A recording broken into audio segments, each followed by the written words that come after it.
Sekitar jam 14.30 waktu Indonesia Barat. Tanggal 12 Juli tahun 2016, Security Pantai Indah Kapuk atau PIK bernama Amiruddin sedang ditugaskan melakukan patroli di sekitaran Jalan Tol Jor, kilometer 00 Penjaringan Jakarta Utara. Saat tiba di sebuah kolong tol, ia berhenti, dirinya hendak mengecek lampu, paralon dan aset-aset lainnya. Di bawah kolong tersebut memiliki bau yang menyengat. Bau itu berasal dari masyarakat yang sering membuang air kecil di sana. Namun saat itu Amiruddin mencium aroma yang sepertinya bukan berasal dari air seni, melainkan seperti bau busuk yang begitu menyengat. Amiruddin kemudian menyisir tempat tersebut. Saat itulah dirinya menemukan sebuah box berukuran besar yang dibungkus rapi menggunakan plastik hitam dan diikat menggunakan tali rapia. Lalu ia memfoto box tersebut dan melaporkannya kepada atasannya. Atasannya kemudian meminta anggota lain untuk datang ke lokasi itu. Atas perintah atasan, Amiruddin dengan berhati-hati membuka box itu. Namun ketika membuka tutup box, ada darah yang menetes. Mereka pun mengurungkan niatnya membuka box itu dan melaporkannya kepada Polsek Penjaringan. Setelah petugas kepolisian datang dan membuka box itu, rupanya di dalamnya terdapat sesosok mayat wanita. Dengan posisi meringkuk, di dalamnya juga terdapat uang Rp25.000, anting emas, leontin emas, dan secari kertas bertuliskan Mayang Farah. Tidak ditemukan identitas di dalamnya. Setelah penemuan itu, Amiruddin mengaku syok. Dirinya merasa takut saat melewati kolong tol itu. Amiruddin mengaku dirinya sempat 2 kali didatangi sosok wanita yang mayatnya ia temukan itu. Wanita itu cantik. Wanita itu tersenyum kepadanya, seolah ingin mengucapkan terima kasih kepada Amiruddin. Siapa sebenarnya sosok wanita itu? Setelah melakukan penyelidikan, polisi berhasil menemukan identitas mayat wanita itu. Ia adalah Farah Nikmah Ridallah. Apa cerita di balik meninggalnya Farah? Dan kenapa mayatnya ditemukan di dalam box?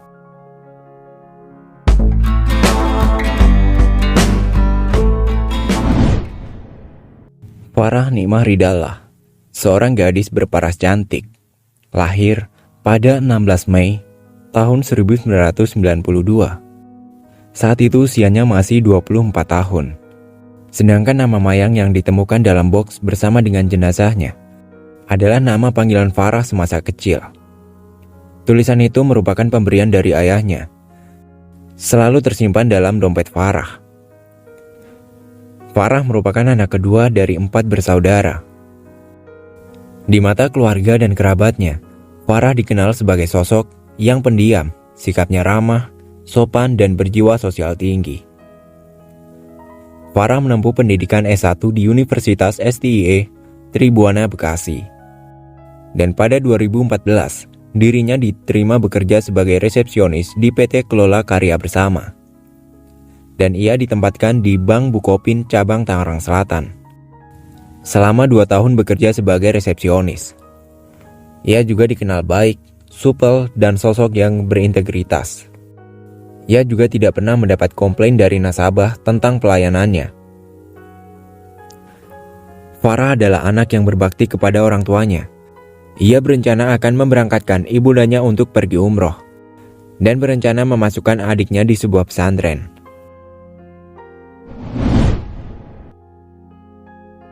Suatu hari, pada 8 Juli tahun 2016, Farah menghubungi seorang pria lewat sambungan telepon.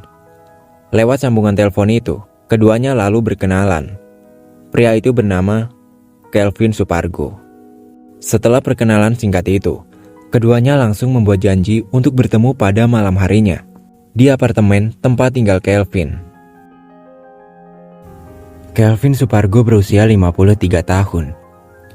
Dirinya adalah seorang pengusaha sarang burung walet. Ia tinggal seorang diri di sebuah apartemen Aston Marina Tower, Pademangan, Jakarta Utara.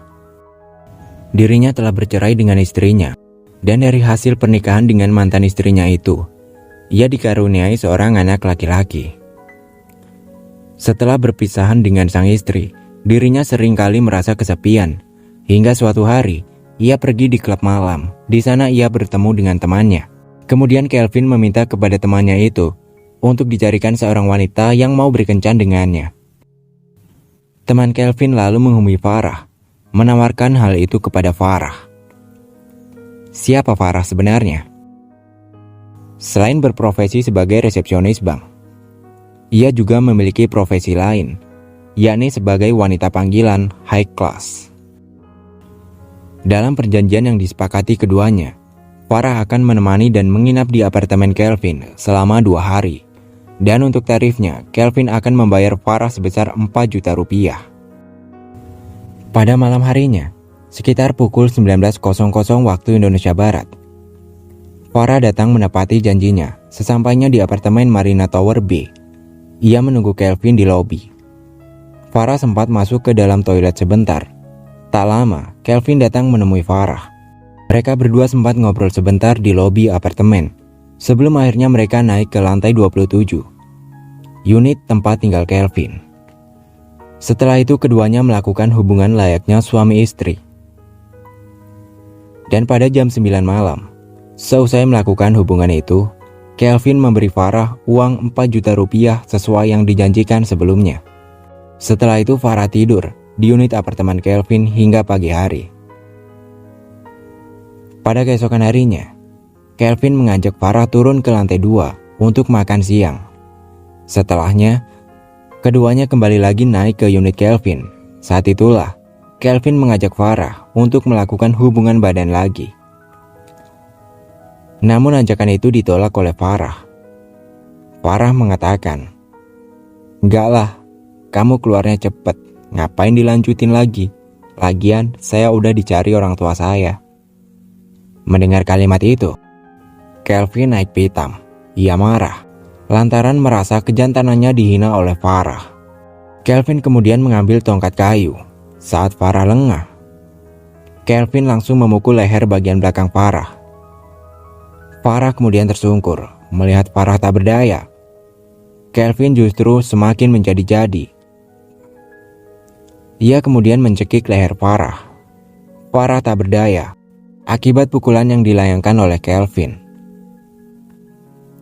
Ia tak lagi bertenaga, tak sanggup memberikan perlawanan sedikit pun. Sedangkan Kelvin terus saja mencekik Farah, hingga akhirnya Farah pun menghembuskan nafas terakhirnya. Setelah yakin Farah tewas, Kelvin sempat tertegun sebentar. Ia bingung, mau dibuang kemana jasad Farah. Setelah mencari-cari cara, Kelvin memutuskan memasukkan jasad Farah ke dalam sebuah box besar yang biasa ia gunakan untuk menyimpan dokumen-dokumen pribadinya. Setelah memasukkan jasad Farah ke dalam box, ia menambahkan kapur barus di dalamnya dengan maksud agar bau menyengat tidak dapat tercium oleh siapapun. Kelvin sempat melihat kertas bertuliskan mayang Farah di dalam dompet Farah dengan hiasan tulisan Arab. Lalu ia memasukkan kertas itu ke dalam box bersama dengan jenazah Farah. Ia lalu menutup box itu, kemudian membungkusnya dengan kain spray berwarna pink dengan motif kotak-kotak. Lalu membungkusnya lagi dengan plastik berwarna hitam.